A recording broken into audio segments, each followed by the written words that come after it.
Okay, so we're live. Hello, everyone. Hi, Natasha. Hello, everyone. Hi. So we just gone live. I'm just waiting for some of the viewers to come on, and we can begin our conversation.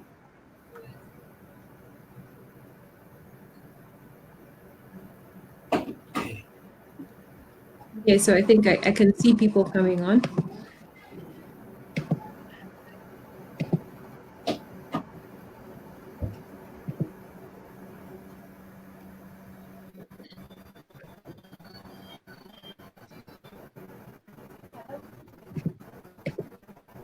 Hello, everyone. Good afternoon. Welcome to our live stream conversation on customer service in Zambia. Today, I have been joined by Romeo Smith, who is the Executive Director of Diamond Business Solutions, and he's also an author. He's going to give us a little bit of insight as to what Diamond Business Solution does. I've also been joined by Keith Mulenga, who is an author of a book about customer service, and he is an entrepreneur. I've also been joined by Natasha Harris. I hope I pronounced that correctly. And she is an entrepreneur. She is a psychologist and an etiquette therapist. And we'll be having a conversation on customer service in Zambia. This conversation sort of sprung out of an earlier live stream I had on entrepreneurship in Zambia. And if you missed that one, you can view it on my page or my YouTube channel, Tinashe Mazala. And the conversation was basically led to us talking about buying Zambian and patronizing Zambian businesses. But one of the things that was highlighted was the barriers and the things that prevent us from supporting Zambian businesses. And one of the main ones being customer service. So I hope this conversation is going to be insightful because it is a lead up to a webinar series we are going to be doing on customer service, where we work directly with Zambian entrepreneurs and Zambian businesses. So hello, everyone. Hi, Romeo. Hi, Natasha. And hi, Keith. Hi. So we will start with you, Natasha. If you could give us a little bit of background about who you are and what you do. Can we go ahead and start with Romeo, please? That would be better. Sure, Romeo, please go ahead and introduce yourself. So you can see my face when I'm ready. Okay, no problem. It's a bit of background on what Diamond Business Solution does. Well, good morning, everyone who's viewing in the U.S., and good afternoon, everyone who's viewing in Zambia and all over Africa, the African continent. Well, so Diamond Business Solution, it is a nonprofit organization that it focuses on helping develop new entrepreneurs with business ideas. We also focus on relocation and career advancement. And that's okay. Much, yeah. Okay, thank you, Romeo. And Keith? All right. Thank you very much. Good afternoon, Zambia, and good morning, Romeo. I believe that's morning in America. Natasha, I don't know if is it morning? Is Natasha also in the US? Yes, she is. All right. So good morning, Natasha. So for me, my name is Keith Mulenga. I'm an entrepreneur. I'm an author, and also do one or two things to do with change per se.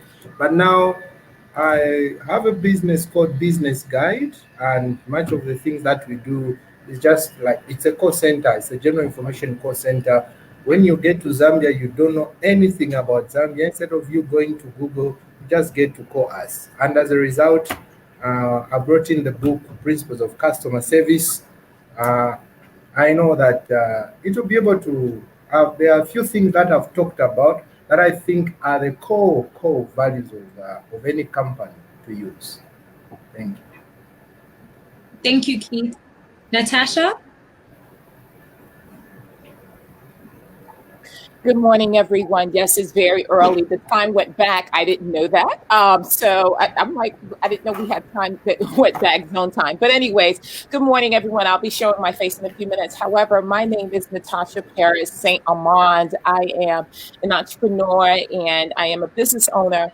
My business is called Freedom Reveal Image Consultants. And my brand is the Etiquette Therapist, which is me actually being two entities in one. I'm a licensed clinician, mental health clinician. In addition to being a mental health clinician, I'm also an etiquette trainer as it relates to everything etiquette and protocol. Customer service is one of the biggest pieces of my business because it's all about relationship and how people relate to one another. And in that, it is important for us to set the standard when we are the face of a company.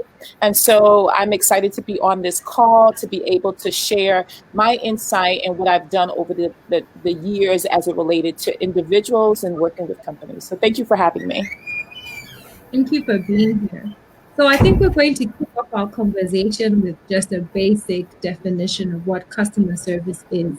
And I'm going to give each of you the opportunity to describe or to define customer service in your own words. So we can start with you, Romeo. How would you define customer service or good customer service? Well, customer service, first of all, I believe it is an art form. And why do I say that? Because the way businesses or different industries and markets approach customer service and customer service relation, it may differ based upon culture, based upon geographic region, and so on and so forth. But for the most part, just to summarize it, it's basically an art form that focuses on giving the customer the best possible experience when patronizing an establishment. Thank you. I think that's a great definition. And Keith, how would you define it? So for me, yes, you can hear me clearly. So for me, customer service, Yes, first of all, it is the business itself. It is why the business is in existence. It is the lifeblood, like another definition people would say, it's the lifeblood of any business. But in my own terms, it is the coexistence of that business where if you are able to provide a product for someone or a service, when you have met their needs, for me, that's a complete good customer service. And that is the whole definition where a client comes to you, a customer comes to you, you give them what exactly they want and they walk out smiling. Or if they didn't find what they are looking for, but you are able to go an extra mile and help them find it, even from your neighbor like Romeo, Natasha, then that is good customer service for me. Thanks. Absolutely. Okay. Great definition. And Natasha, how would you define customer service? You know, I love what Keith said, and that is exactly what I would have said as well. Romeo did a fantastic job explaining it as an art form, but it is the lifeblood, it is the lifeline of an organization. And customer service is exactly what it says, customer service, being able to provide a level of service to customers in a way that is of standard of excellence.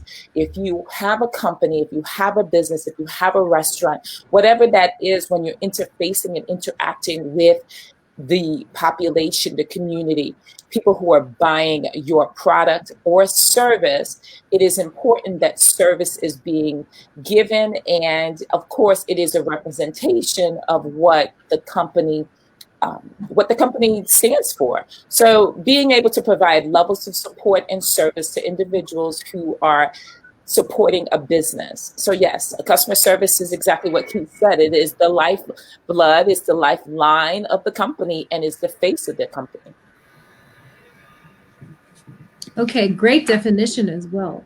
Obviously, customer service, based on the definitions that all of you have given, is something that sticks with you. So whether it's good or whether it's bad, it's something that is imprinted on you. The type of service that you receive from a business is something that you take away. So could each one of you narrate to me and encounter where you felt like you had the best customer service experience? And Keith, could we start with you, please? All right. All right. So for me, in terms of where I can narrate where I had the best customer service, I can give an example of Nando's.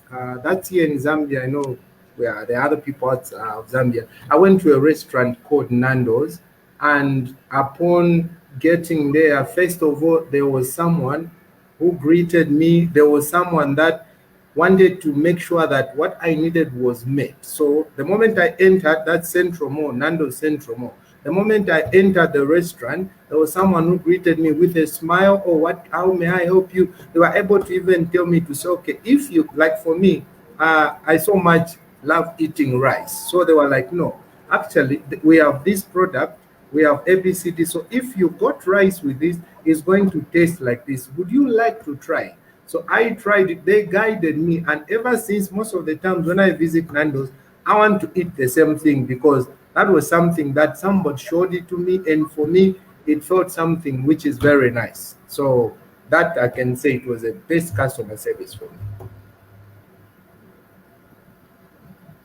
Okay, I think you were slightly breaking. Wow, I don't know if everyone was able to hear you.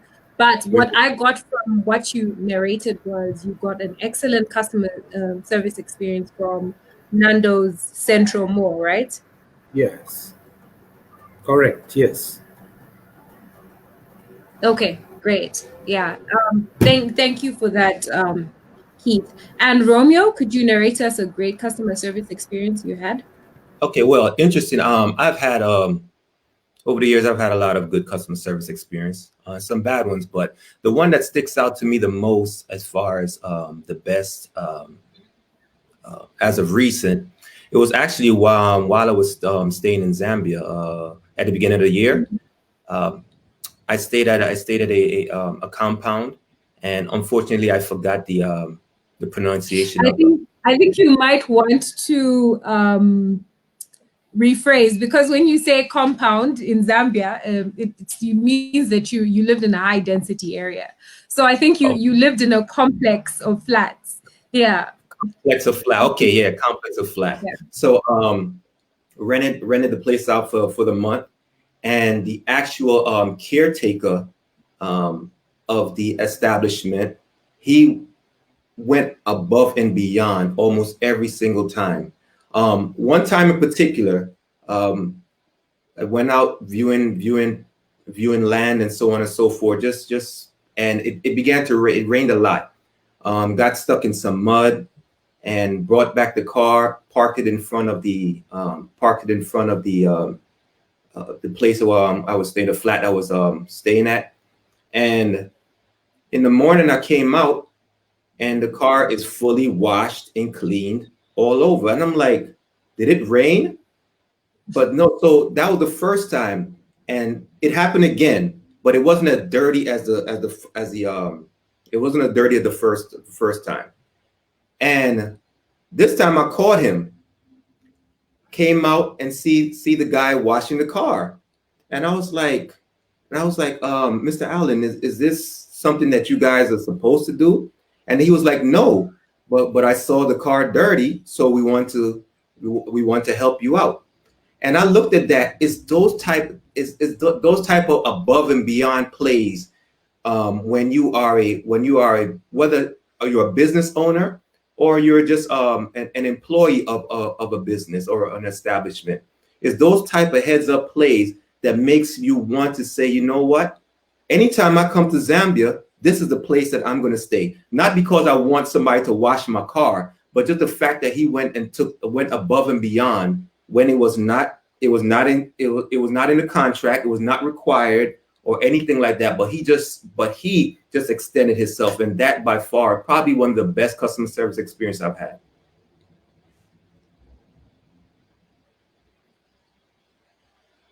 Can't hear you, Tinashe. Well, I muted my mic accidentally. I was saying it's great to hear your story of great customer service during your visit to Zambia. Natasha, could you relay a great customer experience encounter to us, please? Yes, absolutely. So, I love that story, Romeo, about being going to Zambia and having and So having. visit Zambia, Natasha. You're the only one in this conversation who hasn't been to Zambia. Oh, I'm coming. Oh, look, just testimony to that. See, this is what customer service is about, because word spreads like fire. It spreads quicker than advertisement, a commercial. And so when Romeo makes a statement like that, and for those who are listening in America, they're going to also say, I want to come to Zambia. So he was part of your tourism department that you had no idea he was employed by, right? So this was awesome. I'm like, oh my gosh, I'm definitely coming now. So it was, for me, it was also traveling, traveling to Haiti, where my family is from, and experiencing the people. Because I remember when I was a child, but I don't remember customer service because I was like 10, right? That wasn't your concern or anything like that. But when I've traveled these last few years and having, people who very, very kind, very sweet, wanting to make sure my visit was wonderful. And then also when I went to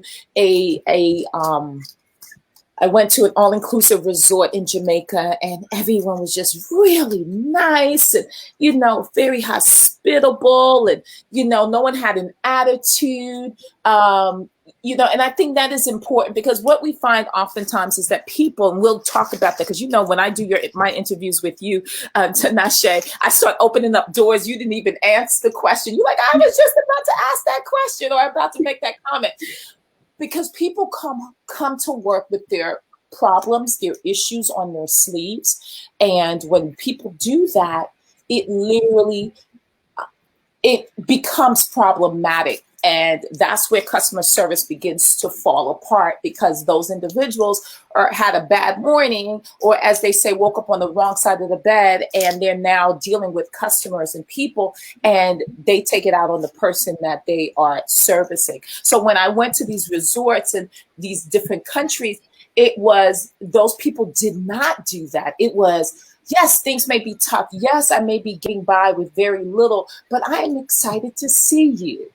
I'm happy to see you here supporting my business. So I've had some good experiences outside of the country, and I've had some good experiences in the country of America, but there have been some not so good examples, and I guess we'll talk about that too.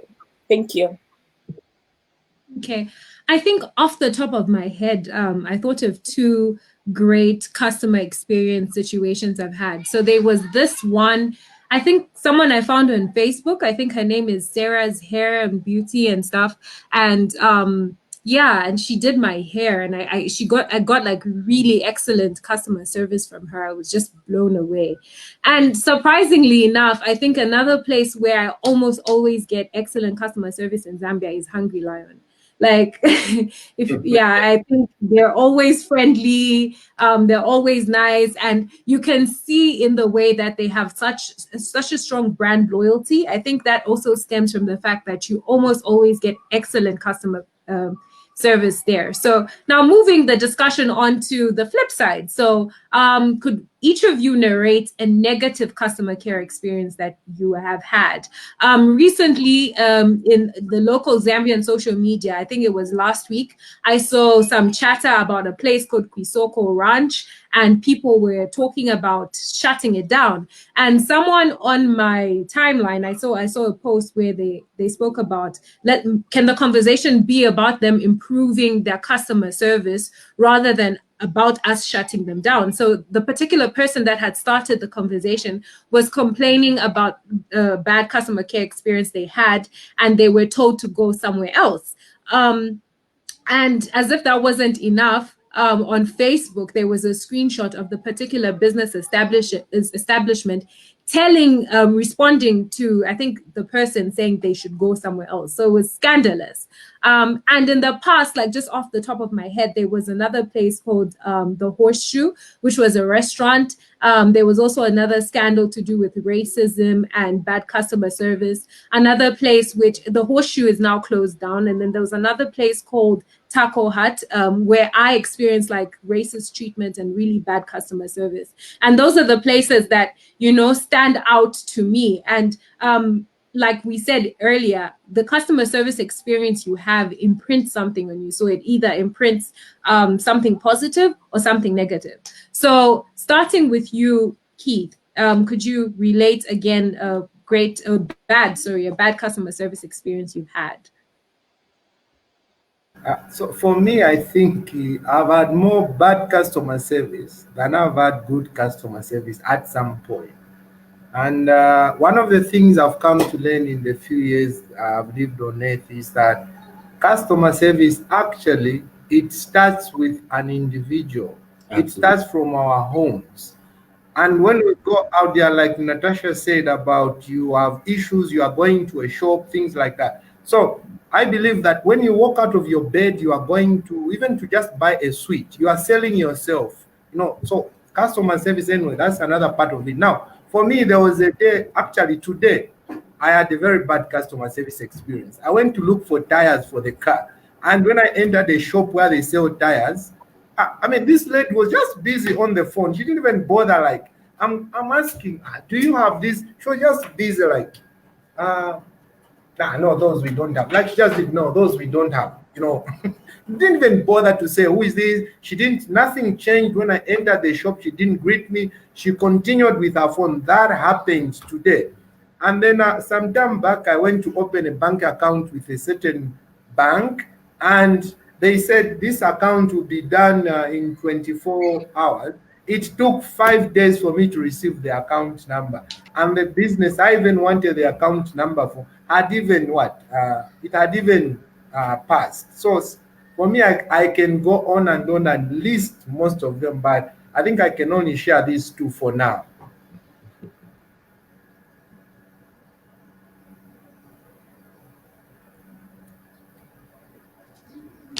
Oh, I think you were breaking again, but I think I got the narration about the experience you had with the ties and the experience you had with the bank. And I find that in Zambia, I think the banking industry, a lot of the time, has their customer service leaves much to be desired. Particularly this one bank with red branding. I'm not going to call them out, but I'm sure you know what that bank is. They leave much to be desired. And yeah, so I think it's something that we really need to work on. Romeo, could you narrate an incident where you had bad customer service? Absolutely. This one is as of recent. We all know what happened in 2020, COVID-19, so on and so forth. So at about May 13th, I decided that, because, the gyms are closed and a lot of the other facilities that we're used to using to keep ourselves in shape are no longer accessible. I decided that I was going to buy a bike so I can, start riding and doing, keeping my cardio up.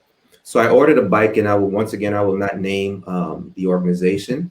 I ordered a bike on May 13th. And the reason I ordered a bike to begin with was because the website said that they had one in stock at a certain location. So I said, okay, there's one in stock. So I ordered it, paid the money for the bike.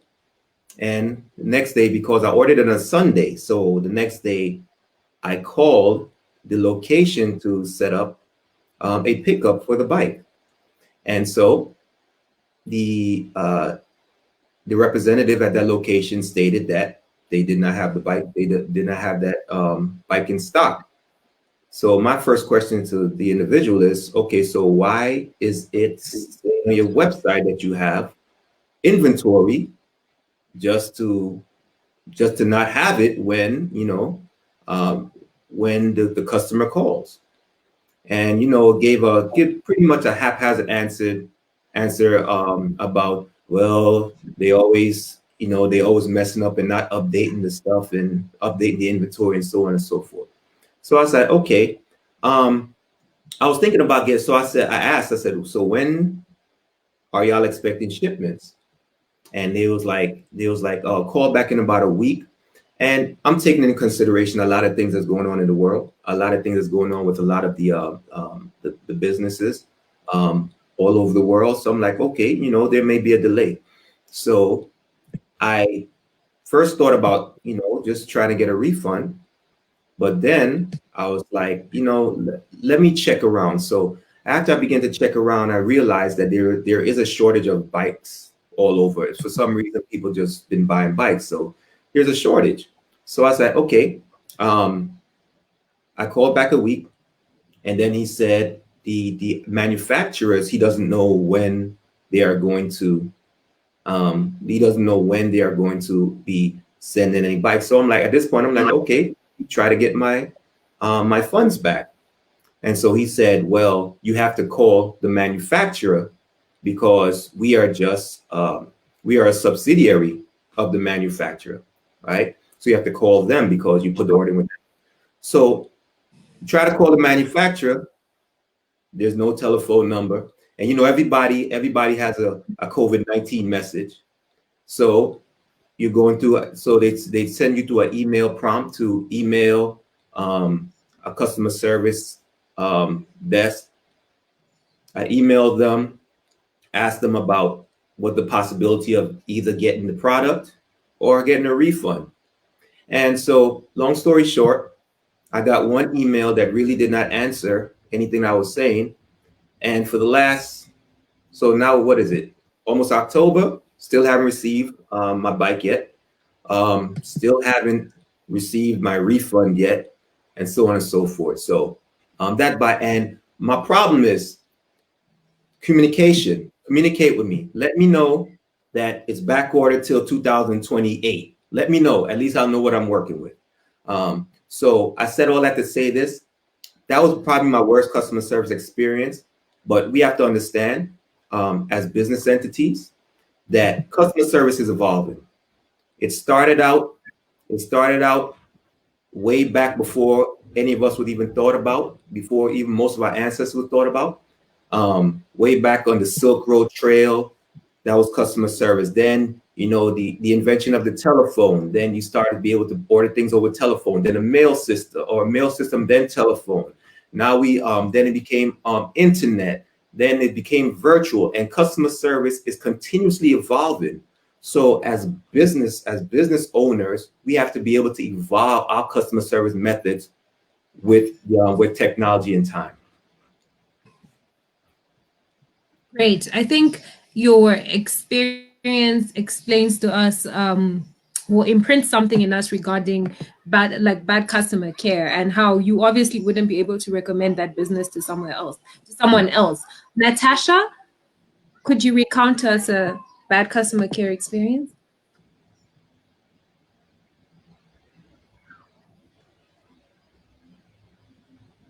Natasha, are you there?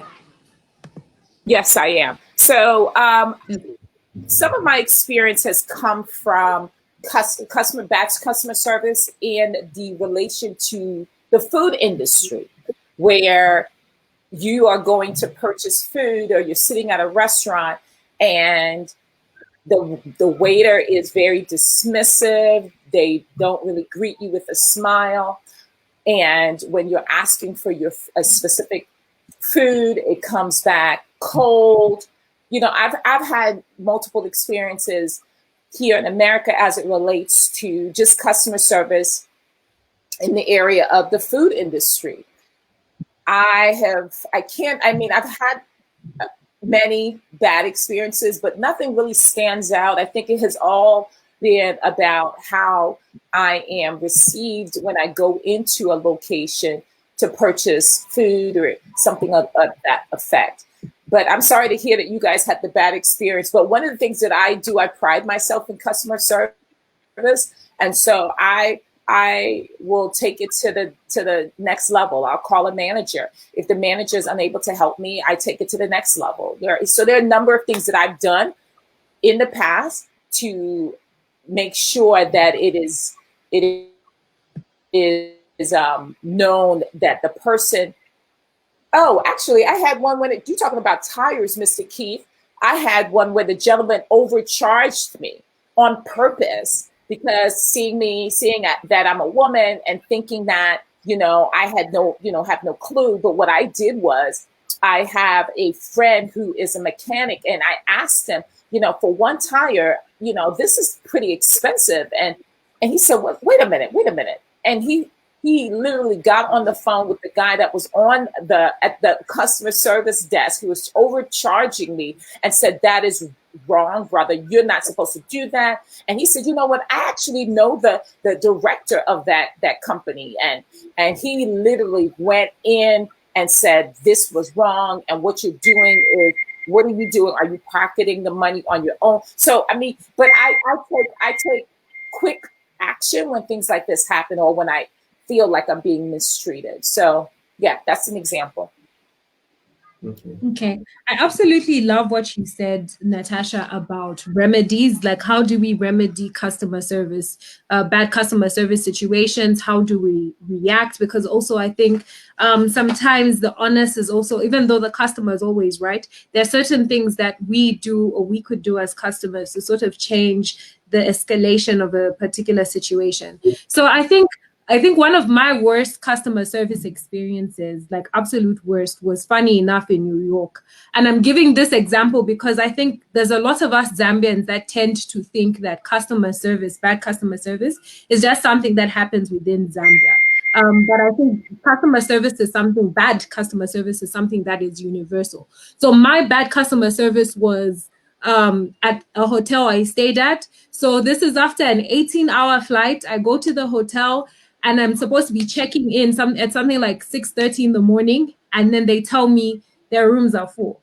And they tell me it was communicated to the people that were booking my accommodation. And it's not my fault that they didn't know that I didn't know that if I came in at 6:30, I wouldn't have a room. So I'm like, okay, so what's the way forward? And this chick is like, okay, so we could hold your luggage and you could wait in our lobby until some of our other guests check out. So at this point, I am cross. My battery is flat. I am tired. And, it's one of those situations. So I decide, okay, I popped over to like a store nearby. I needed to get an adapter because I'd forgotten my adapter in Zambia because the plugs in the States are different. And anyway, so I go back later, and I'm literally waiting in this lobby, I think until about 11 in the morning or something. And by this time, other people were checking out. So I go to this woman and tell her, look, now I'm cross and you're really going to get a really bad side to me because I've seen people check out and you still haven't given me a room. You need to understand that I just came from an almost like a very long flight. I left home like over 24 hours ago, and for you to act like this. And then when she saw my reaction, then she starts to get serious. And then 10 minutes later, she's giving me a room. But if I hadn't been diligent about it, I would have probably been waiting till, I don't know, early evening or something like that. So, and that hotel was actually very highly rated. I don't know why. But I think that experience, given a chance again, if I was booking my own accommodation, I would not select that hotel because of the bad experience I had with them. So bad customer service is not something that is just limited only to Zambia. It is something that you can encounter everywhere in the world. And that sort of edges us into our next conversation, the link between a culture and bad customer service. So my question is, what are some of the cultural factors that lead to poor customer service? And I think I'm going to give an example. Like, I remember in my teenage years, hanging out with friends, you go and get milkshakes, or you go and get food and whatever. And sometimes we would get very bad customer service from waiters. And I realized later in life that it was because of the cultural dynamic, where in Zambian culture, the younger people usually serve older people. So with many of these waiters that were not able to separate their everyday culture to their job, they would feel some type of way about having to serve younger people. And especially if you were a fussy customer, for example, you would get a lot of attitude and backlash. And yeah, so that's one example of how culture can affect customer service, in my opinion. So, Natasha, do you have any thoughts about this? Yeah, culture is big, but I just think it really has all to do with the person attitude and how they feel about the person that they're servicing. I mean, so when you talk about culture, I think it's either, just how the person is receiving the person on the other end, right? What are they delivering? Mm-hmm. So it's all about the energy and the attitude that they bring to the table, but it's also about, your perceptions, right? So I think it's also your perceptions on what and how you feel this person is, whether it is black or white, whether you're a white server, there's a black customer, and you think that because this restaurant that you don't own, but work at, is an expensive restaurant, and you see an African American patron, and you think, wait a minute, how could they afford this? So what I'm going to do is I'm going to create a level of dissatisfaction. So I'm going to give them a bad experience. Or I don't believe that I should wait on someone of another culture or race because of my own perceptions about them, right? So it goes deeper. It goes on to the level of the psychology. And of course, I'm going to bring the psychology because as a clinician, I'm always thinking in that realm in many regards of connecting it. But it's about the psychology of the individual. What is it that they are feeling about the person that they are servicing? Because I've seen where people have been treated one way and the customer service is exceptional, but then another person of a different race or another age come in literally right after that individual and the attitude changes. And you say, what's the difference? You didn't wake up on the wrong side of the bed today because I saw how you were able to receive that person that was just in front of me.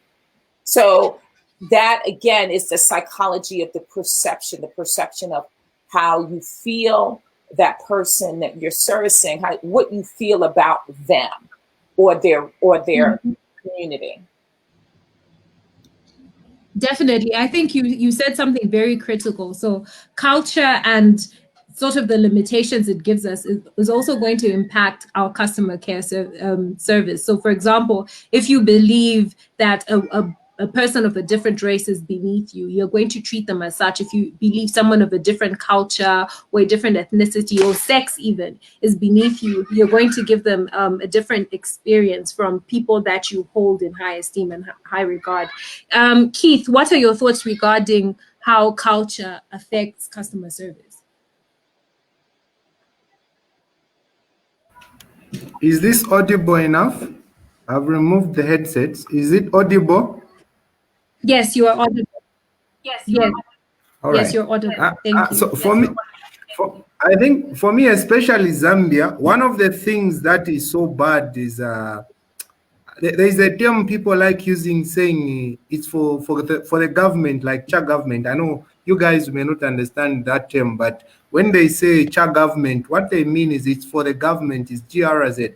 So like Natasha's talked about psychology, the perception, where we think, because the way we've been brought up, culture most of the times has to do with how some people have been brought up. So sorry, you Keith, find that breaking. because are you guys able to hear Keith? Keith, you're breaking on my end. He's fine on our end, on my end anyway. Natasha, can you get me? I can hear you, Keith, with no problem.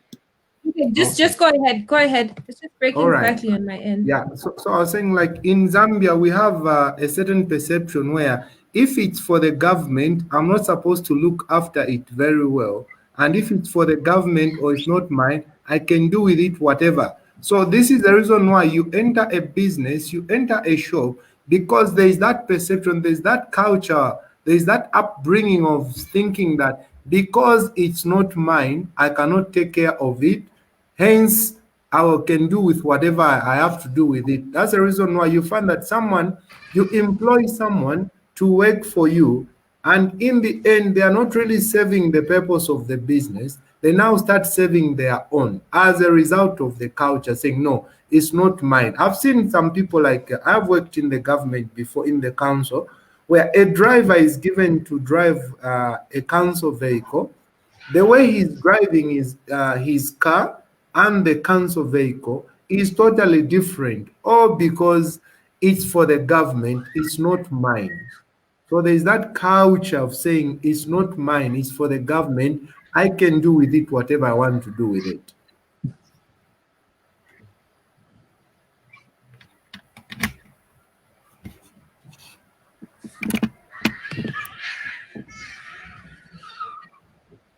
Hello?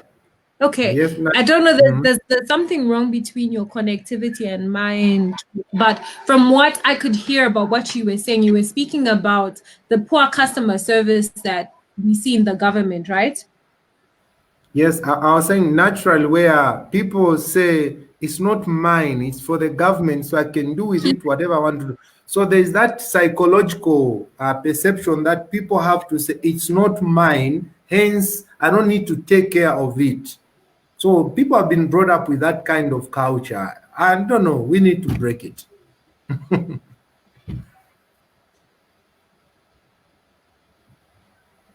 Yeah, I think I absolutely love that point, Keith, because it brings a very critical aspect of to the conversation about the sense of ownership in a business or in an entity.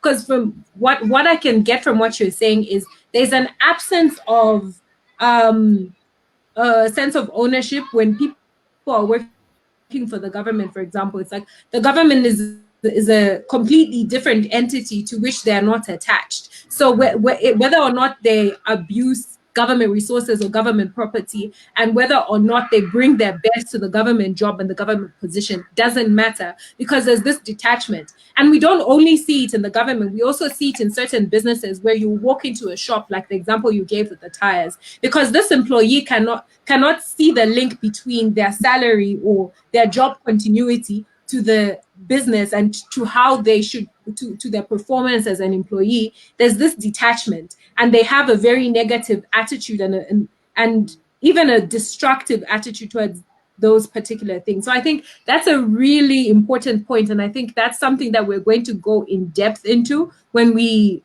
begin our webinar series. I think that's a completely excellent example, Keith. Romeo? Okay, so I agree with both Natasha and Keith, as well as yourself, narrate about the culture. But culture, I mean, as I said, and I'm going to say again, this is why customer service is such an art form, because it can, the culture that creates a proper customer service experience, it can be affected by a person's individual perception of life, or a person's upbringing, or the way a person is feeling that day, or there's so many variation and factors that affect the way a person or an employee views how they should treat a patron. Another thing that has a great effect on customer service is the fact that the establishments providing the appropriate training for the employees in order for them to be able to put the best foot forward. With training and repetition comes habits. So if proper customer service is not a habitual act, then you will find yourself lacklustered in the way you treat individuals. Another thing is buy-in. Are the companies, are the organizations creating a certain level of buy-in with their employees? Because when I look at customer service, we need to look at it from different levels. There's the relation, or different relationships. There's a relationship between the patron and the employee.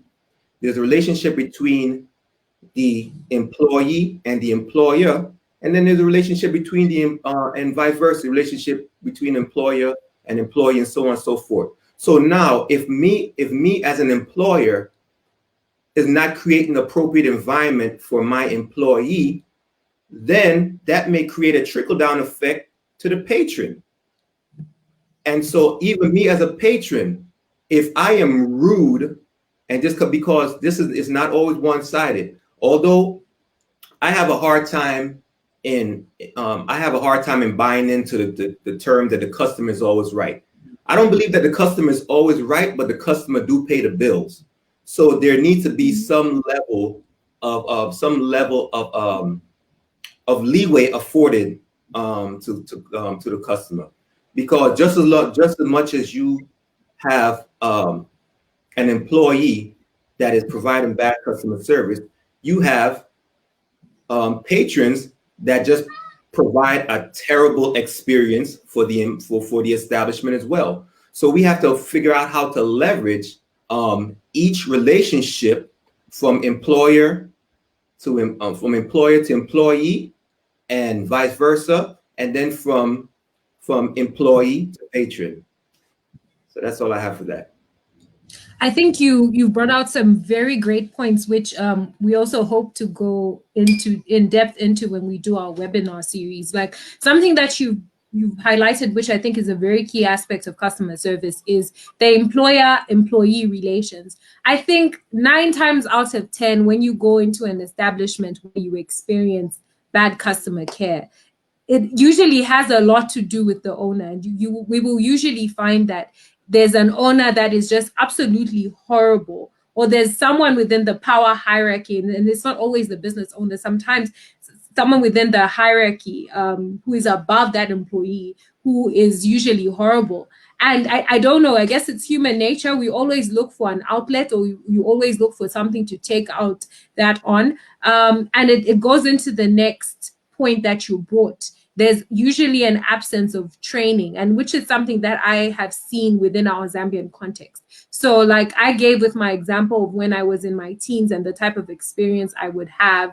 and just different aspects of the culture, like what the example that Keith gave, for example, with civil servants, people who work for the government, is because you're not training people will come with the existing habits and manners they have from wherever they were raised or wherever they live, and they will begin to bring that, and that is going to become a part of the corporate culture, a part of the business culture. So like, and I love what you said. You said training and repetition creates habits. So what type of habits are we relying on our employees to give out in businesses? The habits that they come in with from home or from wherever they come from, and hope that these are good habits, or are we going to be deliberate about instilling the type of habits we would want the customers to experience when they encounter the business? What type of imprint do we want to leave on our customers when they have an encounter with the business or with the brand?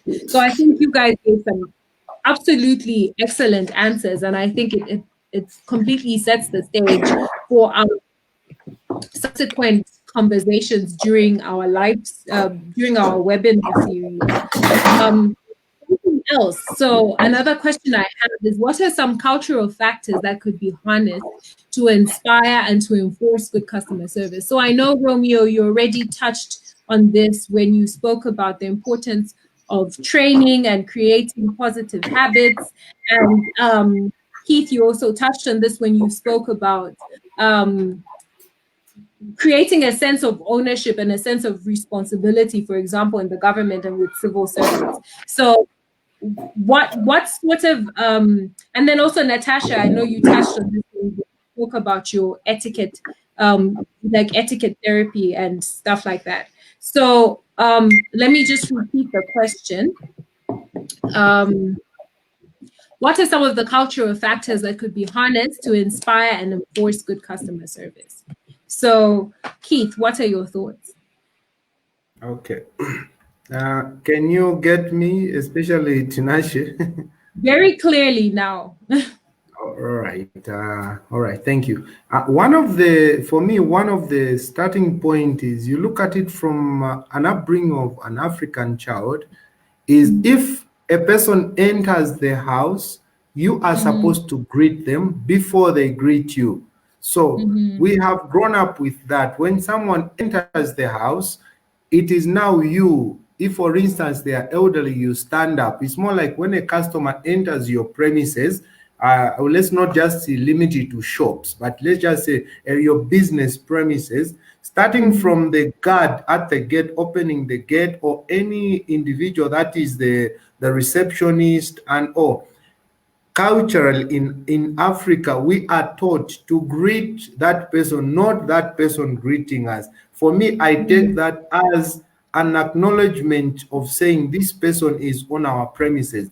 So I think if that part is brought into the business, we wouldn't have issues of somebody comes in your business premises, you are still on your phone or you are still busy doing other things apart from the phone like that. You will immediately remember, oh, my father taught me whenever a person enters our house, whenever a person comes in, I need to greet them. I need to ask what they want. Oh, how are you, uncle? How are you, auntie? Please, you are welcome. Things like that. So for me, I think if that is added to the business, to anything else, it brings in the improvement on customer service. I think you brought up a very critical aspect, Keith. The whole aspect of charity begins at home. So I guess this customer service crisis that we are seeing in the country is also an indication of, I guess, some sort of breakdown in terms of our social culture. Because, like you're saying, many of us were taught these lessons growing up, and it's a deep part of our African culture to be polite to people, to be polite to elders, and stuff like that, to make people feel welcome. Zambians are in general very hospitable people, and I guess it comes from our culture. So Natasha, what are your thoughts on this? And it's lovely to see you. Yes, hello, everyone. Hope all is well. Okay, so with that said, did we lose Keith? Is he still there? It looks like we just lost I'm him. sure he'll be right back. Probably network issues. Oh, okay. All right, so the question really, can you repeat the question? Because I heard and I have an idea, but can you repeat it so I can make sure I'm answering it correctly?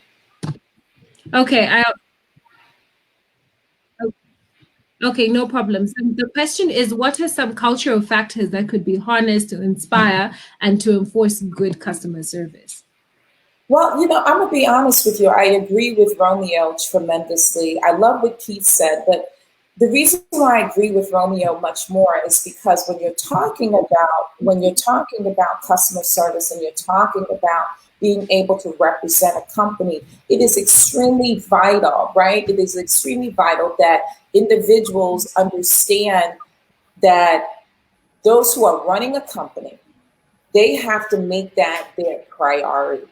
Because what you notice is that for individuals who have a company and they have people who stand in front of the company, but they don't make it a priority. They make money a priority. They make sure you get as many customers, make sure you upsell. If they're coming in to buy something that's only $100, right? Make sure that you upsell and that 100 turns into them walking out the door have purchased a $500 item or $500 worth of services. That becomes their priority.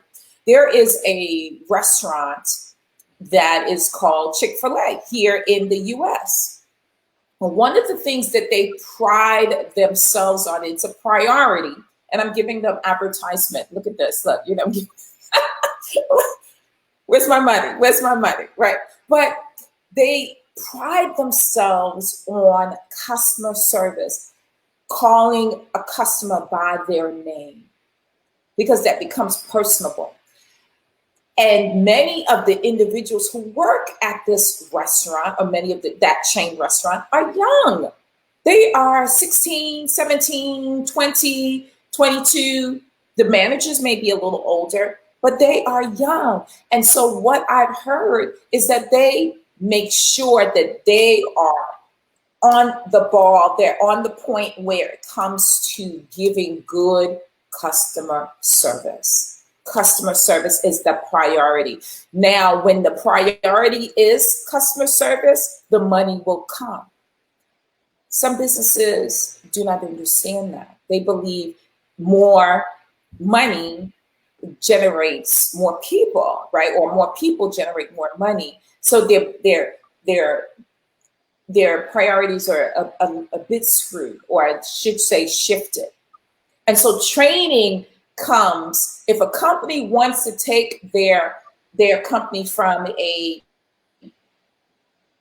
100,000, 300,000 generated per year company to 700, 800, maybe a million, if not in the millions or millions to billions, then it's all about customer service. So it is all about training and how, and really being able to, and I hope I'm not just going above, as I'm explaining this, but it's all about being able to say, this is our priority.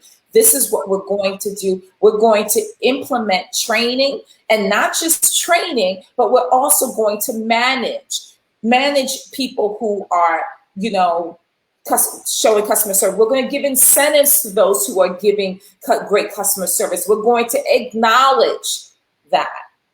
Because if you've ever been on a phone call and it is with a mortgage company, wherever it is, well, whether it's a bank here in the US, they always ask, do you want to stay on the call to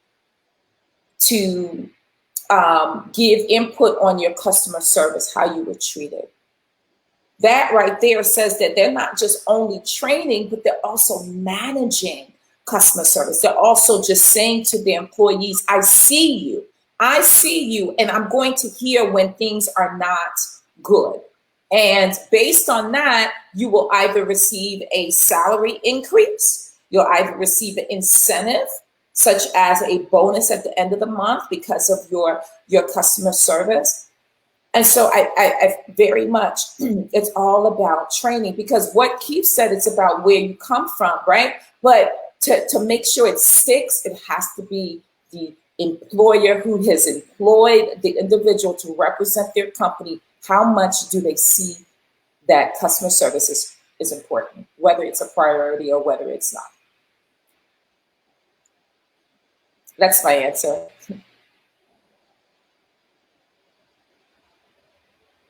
Tinashe, I guess you went out a bit too. Hello? Yes. Sorry. I really like what you said, and if you were breaking a little bit, but from what I got, if I could paraphrase your words, you said it's also important for the businesses to change their focal points, and you can tell when a business has the right focus, the activities are going to change. One of the best examples you gave was like, if you want your employees to give good customer service, you should have structures in place within the company that encourage good customer service. For example, giving your employees incentives for upholding good customer service values, and giving them a bonus, for example, which I think was a great idea. I hope I heard that correctly. That's accurate. That's accurate, right? Because you do want to be able to give. Okay.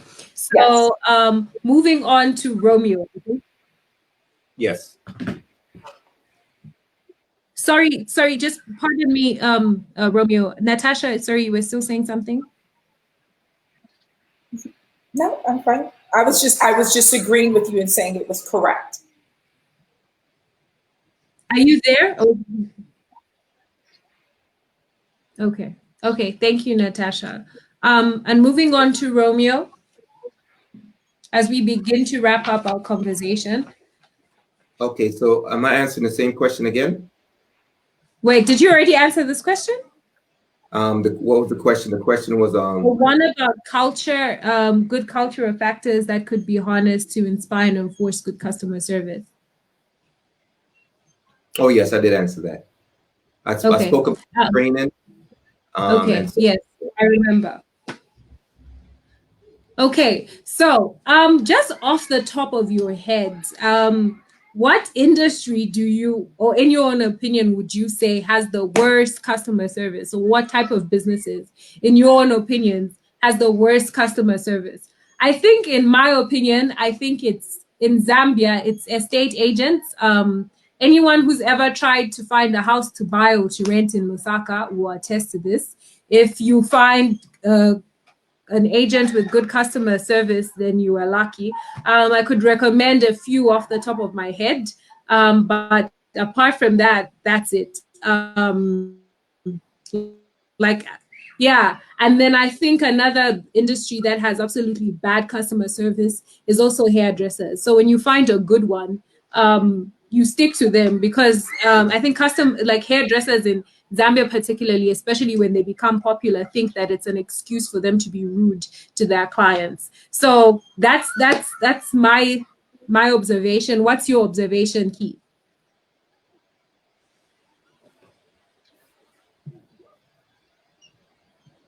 I think you're muted, Keith. Okay, you can get me now? Yes, I can hear you now. All right. Don't worry about the power. The power comes, power goes, like that, but we are all sorted. My machines are all charged up. So for me, I can start with the parastatals. Most of the times when you are looking for something in a parastatal company, government department, it will take you forever to, even a month, over a thing that you could have just done in a day. The other day, I escorted my little cousin to go and get her birth certificate. When I reached the counter, I found a man who's been applying for 2 years. He applied for a birth certificate. 2 years, the birth certificate has not come out. 2 solid years. So if somebody need to travel, you can't even travel. So for me, I think that's a starting point. The other places I've found, or the companies,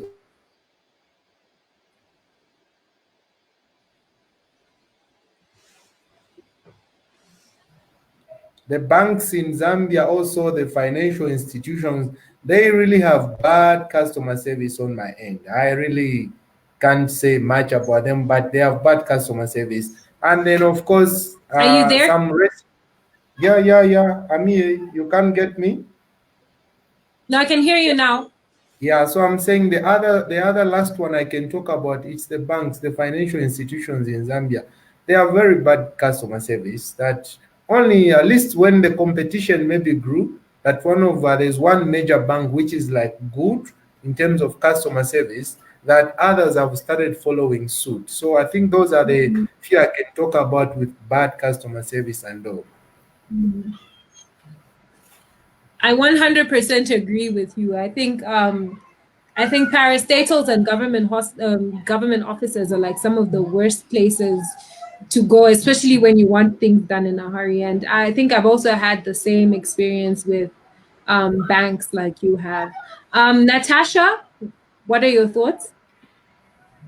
Well, it's interesting that, it's unfortunate, Keith, that you had that experience and that it's in government. Well, we have something in common. We have something in common, because here in the United States, government officials, people who work for a state agency or a government agency or a federal agency, and let me say, it is Department of Motor Vehicles when you're going to get your license. It is when you're going. I'm like, why are you working here? Like, that your job requires you to interface with people, but yet you're like, can I help you? With the nasty attitude, it baffles me. It baffles me. So usually it is in those experiences or those interactions, and it happens over and over. And I'm gonna be honest with you. I know the government officials, the people on the higher end, know that the people on the customer service who are representing the company, the agency. Hello, is it my internet or is it Natasha? No, it's yours. It's yours. I can get Natasha. Okay. I'm sorry. Do you need me to repeat that? Tinashe, can you get us? Yes, I can hear you. Natasha, please proceed. Okay, so I know that the people know that this is happening, but they're not doing anything about it because people, I'm sure, have complained over the years, not 1 year, not 3 months, not 1 week, but over years. And so it's about training. It's about training. And so many people have become conditioned, unfortunately, conditioned to accept it. But I don't. I don't. I stand and I still say, because of the fact that I pride myself. Like, I don't care if the food is great, the ambiance is awesome, the people are beautiful in the place where I patronize. But if the customer service is poor, I am not going back. I am not going back. But what I've done is I've taken it on my own to say something, whether it is, like I said, taking it to a manager or taking it to someone else who have power. But what I often will do is the person who I'm interfacing with, interacting with, have an attitude. I will say to them, and I've done it at DMV, Department of Motor Vehicles. I've done it and said, "Hey, how are you today?" When they're like, have an attitude, I'll say, "How are you today?"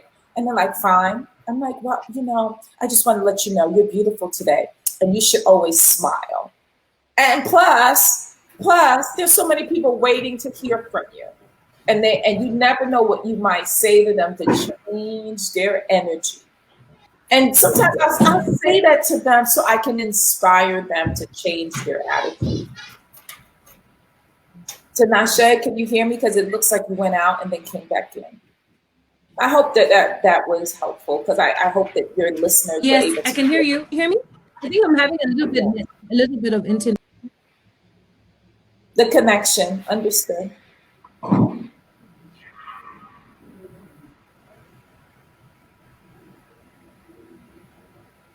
Well, Romeo, you look very nice today. I wanted to say that. appearance is a part of customer service. Definitely. Yeah, I agree. That's why I didn't get on camera in the beginning, because there wasn't together yet. This is keeping it real, okay? Natasha Paris, Saint Armand, most people call me Paris, will not get on anybody's camera looking any kind of way. I'd rather be talking and you can see me, you can hear me, versus you see me and having an impression, because first impressions count, doesn't it? Yes. First, and you can't take it back. You can't take what you've seen. Like, you can't unsee what you've already saw.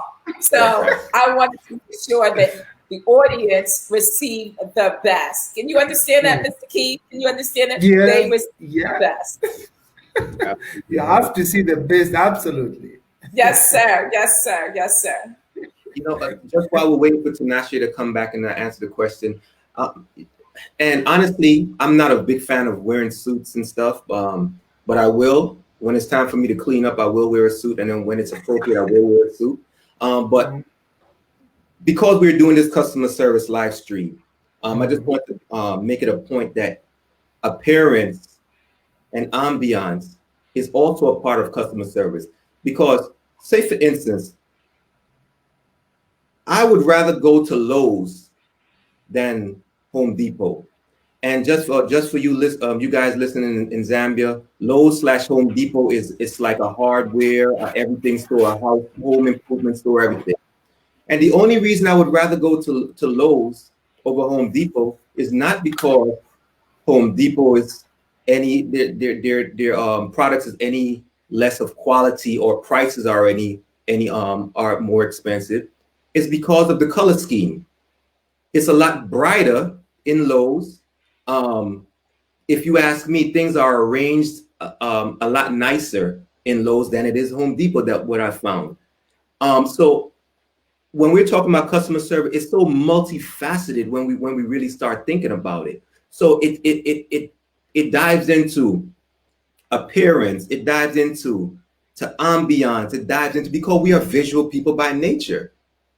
Nobody goes up to somebody that's not attractive and be like, hey, you're looking really whatever today. They're attracted to beauty first, or they're attracted to what looks good to them first. So, and that's pretty much the only reason I wore a suit. And maybe you guys could add to that a little bit, so just so we won't be having empty time while Tinashe comes back.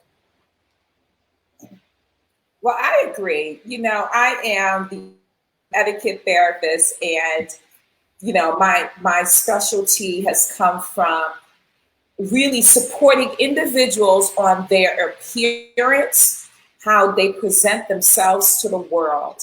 How do you present yourself to the world? I'm back. Can you see me? Yes. Sorry, so I had my laptop died and we do not have electricity. I think on my list of poor service providers, I should have mentioned Zesco. So, which is our power company, our power provider. So I'm using my phone now, and I hope this is clear. You might want to, sorry for the interruption. You want to clean your camera lens because it's giving blurriness. I can tell it's like your fingerprints are on there. I don't know if this is going to get any better, but I think it's fine. Yeah, that's the best I can do. Can you hear me? Can you see me? Yes, no, you're fine. Yours frozen on my end. Okay. So I don't know where the conversation was because I dropped out of. Well, we were just filling up the last thing I heard was Natasha talking about the state and just government services in the states as well. Right. Well, I guess it was my turn. But I'm just gonna make it unanimous. I'm just gonna make it unanimous with Natasha and Keith, and because yes, government entities in all levels, their customer service tend to be a bit lackluster. When you owe them money, trust me, they want it yesterday. But when they owe you something, it's going to be a year, how much ever they have to do all these little quality control inspections in order to get you what you need. So I would have to agree to say that the government services, whether it be federal, state, or local municipalities, their customer service is a bit lackluster. Okay. And I hope this is not putting you on the spot, Romeo, but I know that you once worked for a government entity. So maybe you could give us some insight as to why government entities have such bad customer service. Well, this is the thing. Interestingly enough, I ran a customer service office while I worked in the government. So, but this is the thing. Sometimes it's just, I'll be honest with you, sometimes it's just manpower. Sometimes you don't have enough manpower to so say for instance, I would deal with calls from all over the country, sometimes all over the world, depending on if individuals are stationed in other countries, representing the U.S. And so it was only 4 of us working in a shop to deal with pretty much an entire globe. So sometimes it's a matter of the workload does not equal the amount of manpower needed to actually stabilize the workload. In other cases, it may be just individuals are just lazy, or individuals don't want to put their best foot forward. I can't speak for every entity all over the world, or every government agency all over the United States, but I know for my office, a lot of the time the lag time fell around the fact that we were a tad bit undermanned. Okay, I think that gives insight, and I think it might be the same with Zambia. Sometimes they're, I guess they're underserviced, both in terms of manpower and maybe in terms of I guess their remuneration, so like the pay that they receive, maybe they're not motivated enough. Just from our comments, Muyani said, also government run organizations in Zambia with hospitals and schools topping the list. And yeah, I can 100% agree with that. Just as we wrap up our conversation, I would like to hear from the three of you. What is the link between customer service and revenue in a company or in a country or in an institution? Keith, you can go first.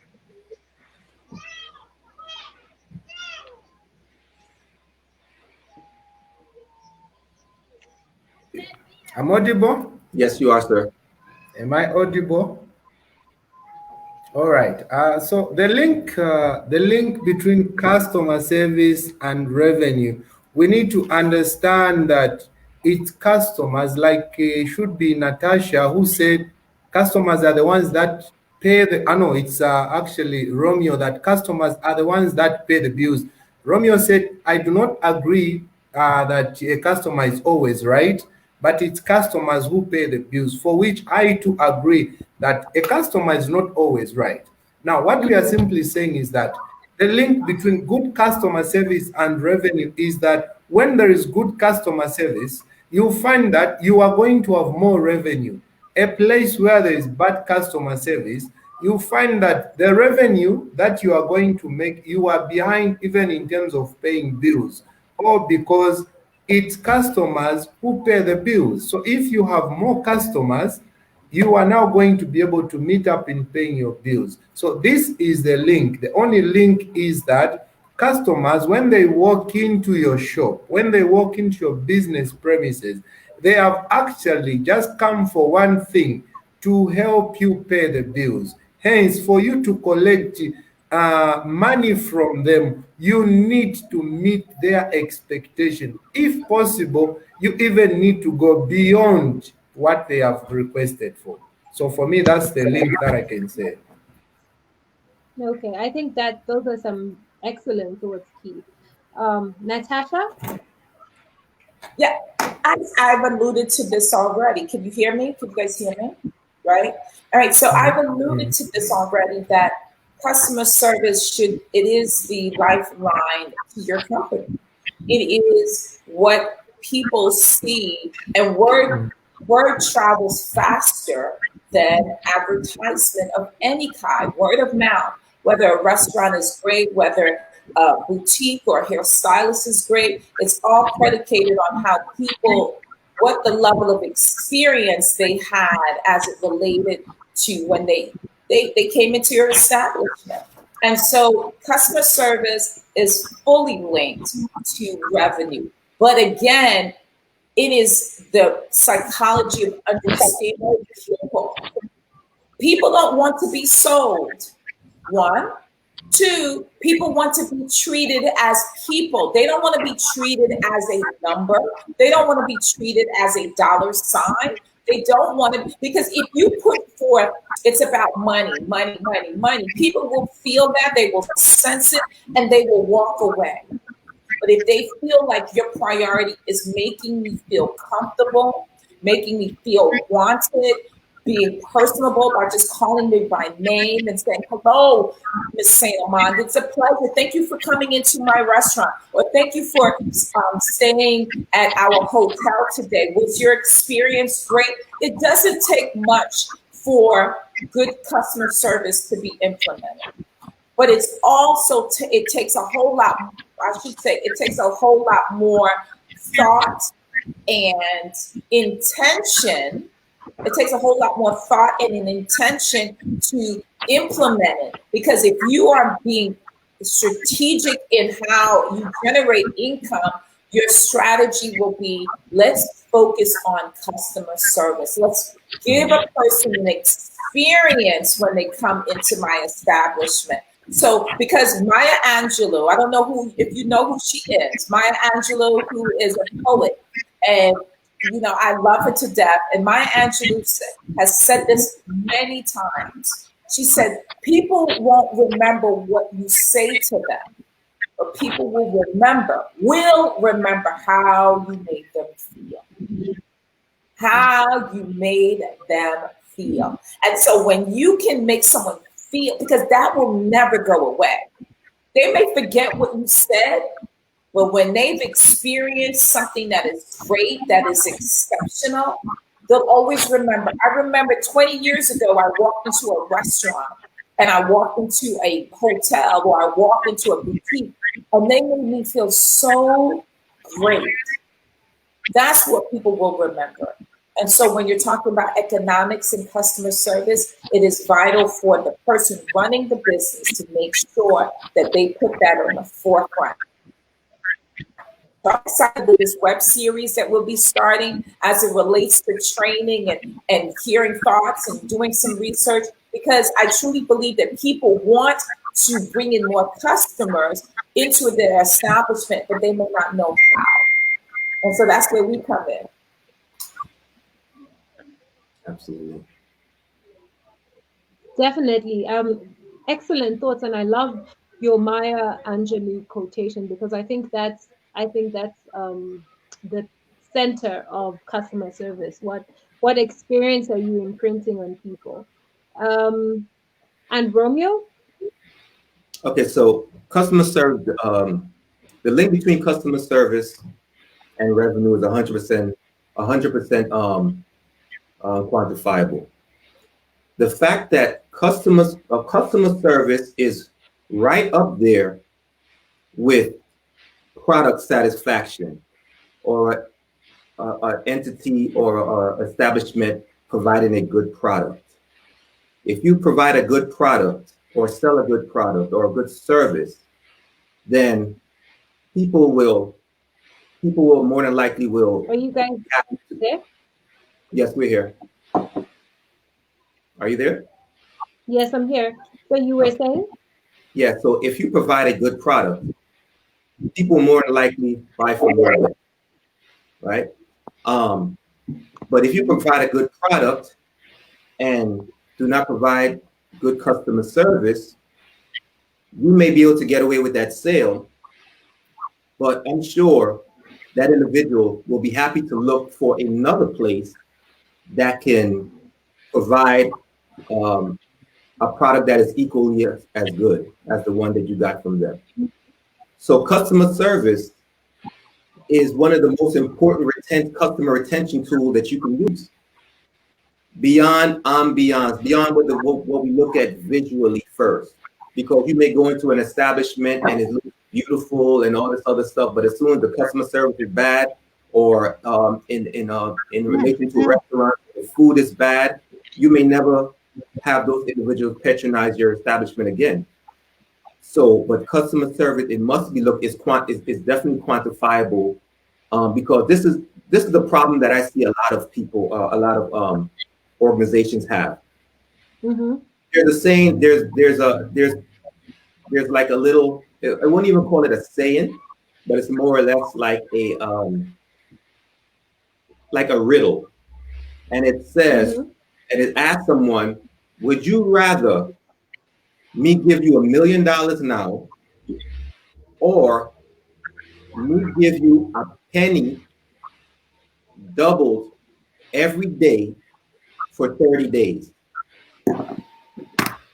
Short-sighted people will take the $1 million and say, look, this is $1 million.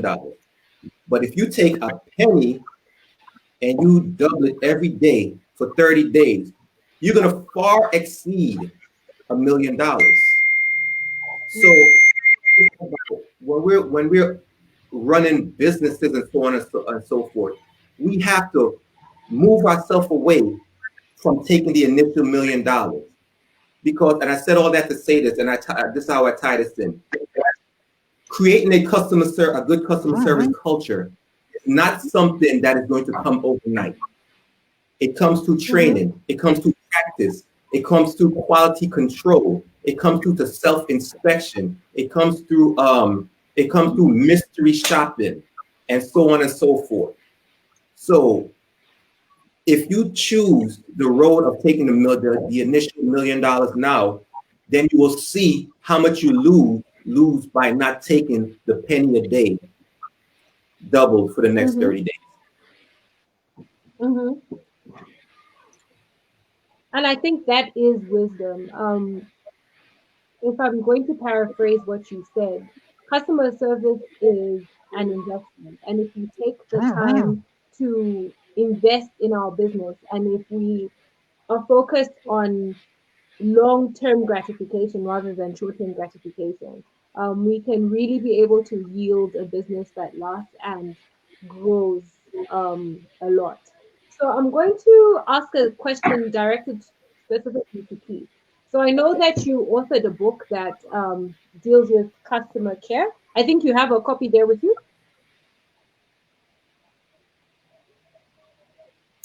Keith, are you there? You're mute. This muting and unmuting, oh man, COVID-19. So yeah, I have that. Yeah. So Tinashe, go ahead. What's the question? Yeah, so I was going to say you have authored a book about customer service, and it's generic, but I know that your book was very inspired by our local Zambian context of customer service. So could you give us a little bit of insight into the book, some of the things you discussed, but then also more importantly, what inspired you to putting this book together? Okay. I think sometime back in 2013, I went to a bank with red colors. And then I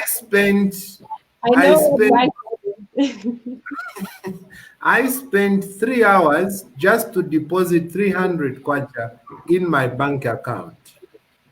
So when I was there, then my mind was like, no ways. I mean, why should I spend 3 hours to only deposit 300 kwacha in my bank account? Then secondly, the day that I want to withdraw this money, it's again going to take me 3-4 hours standing on a queue to withdraw the money. So from there, I started looking at different angles, and then I realized that there were a lot of areas that customer service is really bad in our country. So a snap view in my book, we talk about just like the knowledge of the products. In my book, I have talked about knowledge of the product, that including a security guard, they should be able to know what that company deals in.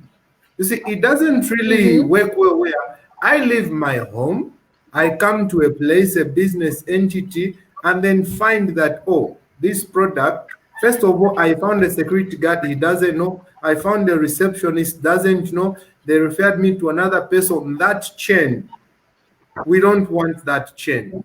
Then the other thing I've also talked about is clear communication, for which Natasha and also Romeo has talked about it, where as a business entity, what information are we sending out there? Natasha talked about just the word of mouth is so enough before you could even put an advert out there. Two people would say, well, I bought my bread from ShopRite.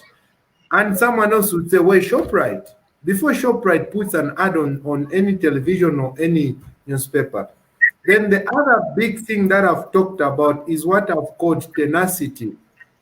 You see, there are times as a business entity that you are going to do everything correct. Everything is going to be right.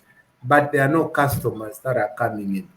Just like in life, there are times when you do everything right, but things are not just going to go well. So it's just a part of said, even when you have done everything correct to bring in customers, you still find that things are going to go the other way around. But you need to have tenacity to believe. I think it's Romeo has talked about you need to have a long-term gratification. Today we have billionaires. As a result of them, they believed in their dream, and in spite them, I think there's some write-up we always see on Google and just on posters where they say, if you feel like giving up, remember that Coca-Cola only sold 25 bottles in their first year of operation. Now, what I'm simply saying is, Coca-Cola is a very good drink, but then in their first year of operation, there was no customer that really thought about them as to be a good company. Apart from Coca-Cola, there are many other businesses that people wouldn't really want to go there. But as a business, you need to have tenacity. So in my book, the one I've said, Principles of Customer Service, some of the things that I've mentioned, I've talked about knowledge of the product, I've talked about clear communication, I've talked about tenacity, and I've also talked about thank you. Just saying thank you, like Natasha said, thank you. I mean, you don't need to wear this gloomy face. No, just say thank you for coming to my business premises. It's something that people, like she said, it's not all about money, money, money. Yes, customers want to feel that they are part of your business. They don't want to feel like they are money. No, they want to feel like I own it. I think it's something that Steve Jobs tried to inculcate in everyone that bought Apple, the Apple phone, Apple computer, Apple whatever. They felt like they are part of Apple company. So when I buy an Apple, there is that prestige. It's like Mercedes-Benz. There's that prestige that comes in with you driving a Mercedes-Benz. People in Zambia, particularly Natasha and Romeo, a Mercedes-Benz is one of the most expensive cars in our country. And you know, if you drive a Mercedes-Benz, let me say this, even the police, they'll just tell you pass. Even if you don't have your road tax or things in order, because it's a Mercedes-Benz. So what did the Mercedes-Benz do? All they did was to say, thank you. And they make people feel like I'm part of a Mercedes-Benz. So this is much of what the book is all about. Nice. Okay, I'm personally looking forward to reading the book. I haven't read it, but where could the person that wants to buy the book, where could they have it available? Is it available online in bookshops? Where can we buy it from? Okay, so because I just got the copies last week, so I have not yet taken to Book World and all, but right now, that means they can call me and then we can deliver it to them. I have a team of people right now that we are doing good customer service. If you say you want a book, we'll make sure we deliver it to you instead of you walking to town to Book World, what and what. Just say, oh, Keith, I want a book, and the team that I've put up will be able to deliver the book to you. Okay, great. I love that you are walking the talk.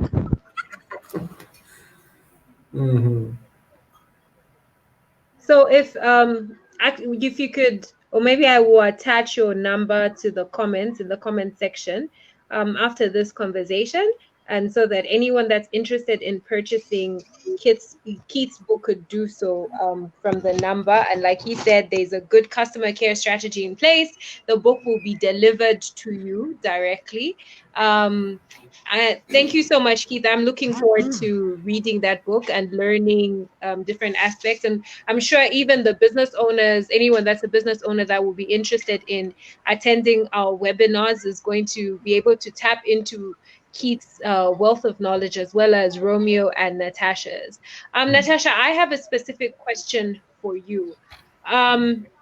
Could you, from your psychological perspective, explain the type of how do I put this? I guess the psychological patterns behind people that tend to give bad customer service?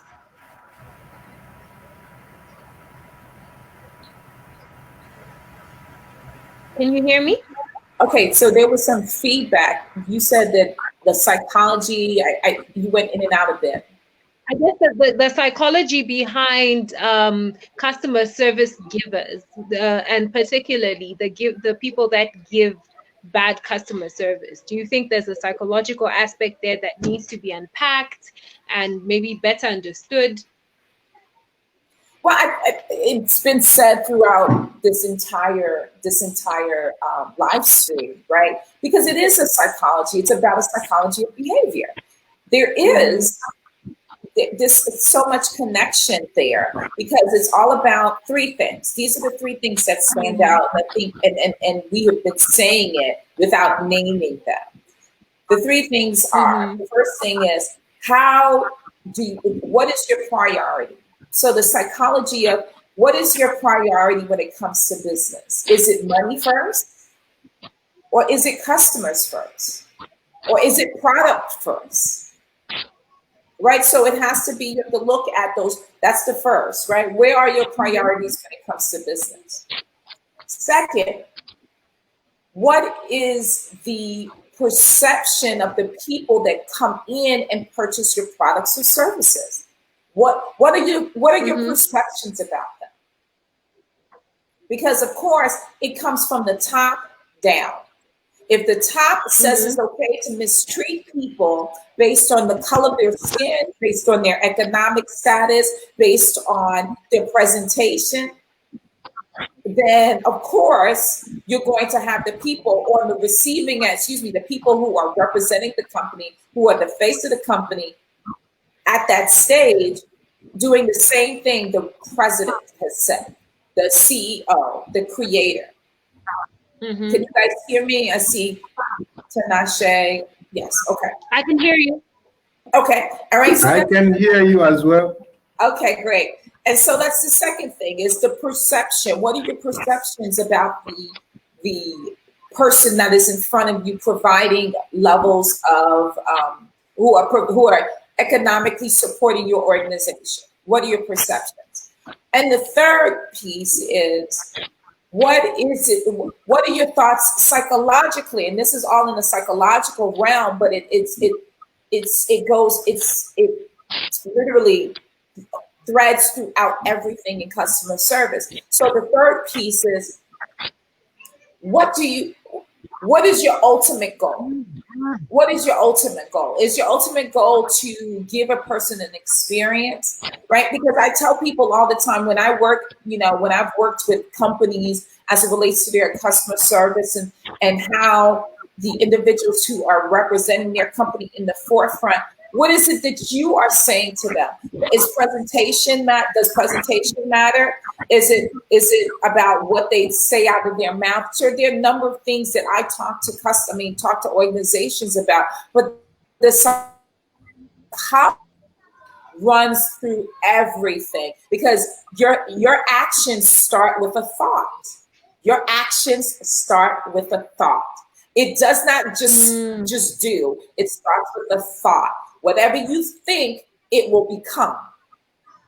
If you believe that customers are always right, then you will be there to support the customer. If you believe there's an exchange where you understand that it has all to do with the person on the delivering end, then you say it's what you put out in the world. So it's all about your thoughts. And it comes from the top, and it has to be consistently managed. It has to be consistently, massaged. It has to be talked about. It has to be a priority. And I think that people just are not thinking about it, or they're thinking about it in an intentional way that is causing people not to patronize their business. If that all makes sense. I think that's very well put. And there's something you've said that has stood out to me. You said that it all starts with a thought. So what are we thinking about? Are we thinking our customers are important? Are we thinking it doesn't matter how we treat our customers as long as we're making money? Are we thinking our target market is a particular race or a particular social strata, and as long as they're getting the best of our service, it doesn't matter whether the people in different in the people that do not fall into that category are getting the best of us or not. So I think that is a very good way of putting it. And even just while you were speaking, I was just reminded of an encounter I had a few weeks ago. I went into a pharmacy looking for activated charcoal and an anti-malaria product.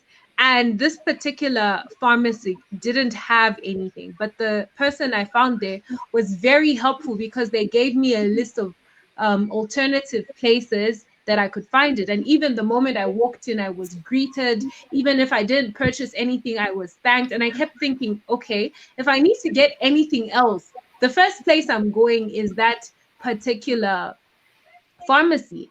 And it goes back to what you were saying. You can really tell that this person at their very core wants their customer to feel valued. So I think you brought out some really excellent thoughts, and it, like, I'm going to reiterate, it starts with the mind and it starts with our focus. Romeo, I have a specific question for you. You've visited Zambia before, and as a tourist slash a person that's foreign to Zambia, how would you rate your customer service experience in Zambia, in the different places that you visited while you were in the country?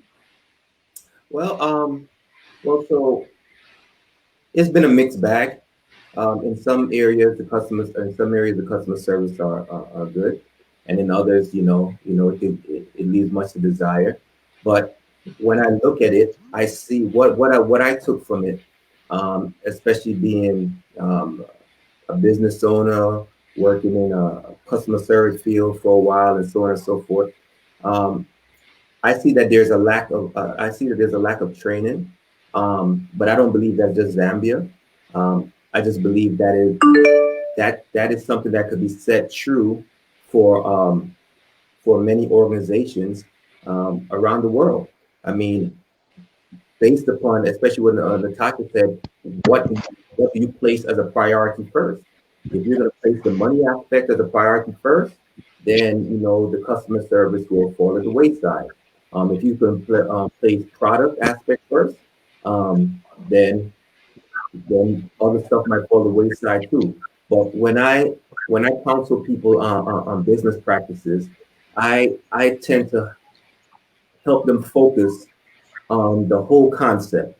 You can only give 100% of anything. It doesn't matter what they say. People tell me I'll give 3,000%. No, it's impossible. There's only 100% you can give. So therefore, if you're going to give 100% to customer service, then your product and other aspects of your business will fall to the wayside. So what I try to teach is balance. Give everything its just due.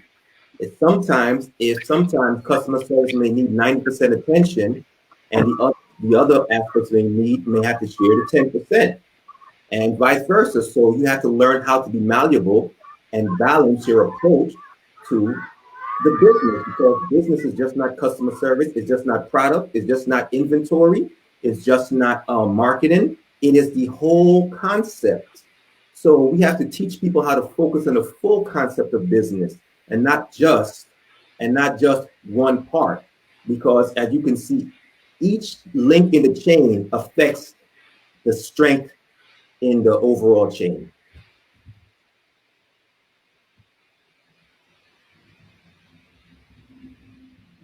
You're muted, Tinashe. Yeah, I was saying I like the analogy of a chain, and customer service and just the different aspects of a business being multiple links in the chain. And you cannot have a strong chain if the different aspects of your business are not tight knit and are not put together properly. So I think you guys brought out some really valuable parts of this conversation into this conversation, and I'm really eager and really excited for us to begin to unpack more aspects of this conversation in detail when we do our webinar series, because I think, like the title of this particular live stream suggests, it's customer service and the link to development. So we are talking about ways in which we can develop our country, develop our continent, and the business aspect of it is one of the key areas. And for as long as we are not improving our customer service in our businesses are not going to grow, and they're not going to create proper value for themselves and even for the people that they serve and the people that they employ. Another key aspect that came out in this conversation is the aspect of customer service within government entities. When we think of customer service, we only think about businesses typically here in Zambia.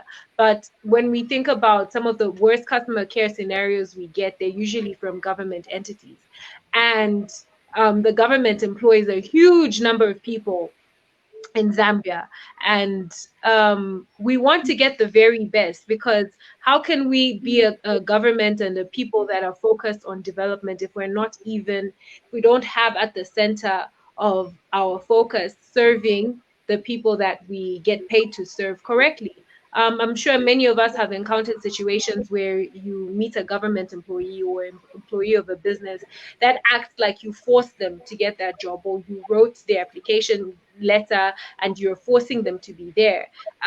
So I think, like Natasha said, it begins with the thought. What type of thoughts are these people having? So even as we come to the end of this conversation, I just want to again speak about our webinar, which will be a collaborative effort of the different people that are on this platform and the businesses that they represent. So it's Freedom Revealed Incorporated, Diamond Business Solutions, which is a nonprofit that helps businesses scale up, start up, and then also we have Conduit Development, which is also a nonprofit organization that is centered around citizen-led development movements. And then we're also going to have Business Guide, which is Keith's business. And he's also an author of a customer service related book. Just as we wrap up this conversation, what are your last thoughts, starting with Keith? All right. First of all, it's so nice. Feels like we are all in the same room, despite we are miles away.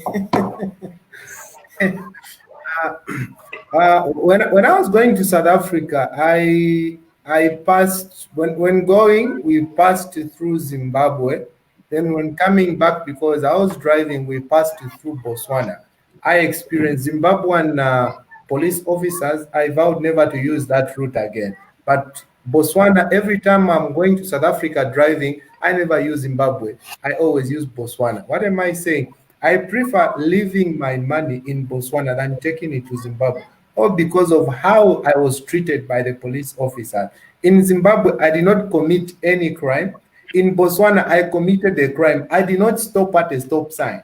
But in Botswana, I was accused of a crime I didn't commit. In Botswana, those people understood that it was my first time passing through Botswana. So they told me, next time you are coming, do A, B, C, D, the do's and the don'ts. And when I was coming, I did that. What am I simply saying? If we are really going to develop our countries, other than just a business, because even a country as a whole, like Romeo said, the four, we are not just looking at one business, we are looking at the whole entire country. If we are really going to develop the whole entire country, as we are saying, customer service, how is it linked to development? It will take every citizen, in spite of your office where you are working, to do the right thing, that even an individual who's passing through your yard, through your country, through your business entity, to feel at home, even when they have committed a crime. Yes, the law has to take its course, but you need to understand the dynamics to say, okay, he's the first time offender. Okay, so this is how we are supposed to treat them. And in the end, we are going to see that different areas of our economies, we will start developing. I think for me, that would be my conclusion. I think excellent and very well put. I really like the story and the example that you've used, Keith. Natasha? Well, I can you hear me? Okay, you have to be very conscientious of the mute button, right? Okay, so I would honestly say that, because you're talking about last words, right? I believe that people, I truly believe that people can change. I do believe that people can change if they want to. If they're given all of the skill set, if they're given all of the tools in which to make a change. I also believe that conversation, discussion, thorough discussion about customer service is necessary. It is needed. Because here we are, and one thing I will always remember when reading about the sub-Saharan, regions of Africa, is that 60 to 65% of the individuals that are leading the country are under the age of 30. Under the age of 30. And because of that, that blew my mind. I was like, wow. But because of that, I say that those individuals who are millennials, many of them are millennials, they want change. They want change. They want to see things go differently. So I believe, and they're not set in their ways. And so because people can change, because you in Africa, you have a majority of those individuals who want change all around, not just in customer service, but change in politics and change in healthcare, change in education. They are willing, my thought is they would be willing to make the change in order to see change. And so customer service, talking about customer service is necessary, it's needed. And I truly believe that, giving kudos back to you, Tinashe, for even having this platform in which to have this conversation. And so I want to take most of the time to say, thank you. Thank you so much for doing what you're doing, because it takes one person to say something is wrong and let me put it on a bigger scale or a platform in which to have the discussion so other people can begin having smaller discussions. And when you do that, small changes happen and it becomes bigger and bigger and bigger and bigger. And so thank you, Tinashe, for creating this platform, talking about it, and making it a priority as it relates to change in your country. So I'm delighted and humbled to be a part of this conversation, be able to support in any way possible the individuals who are looking to and who are willing to change as it relates to their organization and as it relates to their perceptions or how people perceive them. So as much as you kept saying you don't want to say the name of the bank, eventually the name of the bank will have to be said. The name of the bank will have to be said, because you know what? It takes calling them out for them to hear, to see. Because when we are giving great customer service, we're very quick to take a picture, to post it, to give them advertisement. But as soon as they don't do something right, we're like, oh, hush, hush, don't say their name. No, say their name. Let them know that you are dissatisfied. That's a little bit of the rebel in me. But you know what? Martin Luther King was a rebel. Mandela was a rebel. Gandhi was a rebel, right? They were rebels in their quiet spirit. But at the same time, they called things as they were, without question. So that's my last words. My last words are very lengthy, so I hope you don't mind. Very well said, Paris, and thank you for your kind remarks in regards to what you said. And I think, as you rightfully said, I think sometimes we should call it as it is and not be afraid to stand out. But sometimes we give them leeway. But yeah, with that said, my battery is almost out. And Romeo, I would have loved to hear your thoughts, but I think this is going to end. And thank you, everyone who watched, and we're going to end the live. Thank you. Thank you. Bye, everyone. Pleasure meeting you, Keith. See you later, Romeo. I see you later. Bye.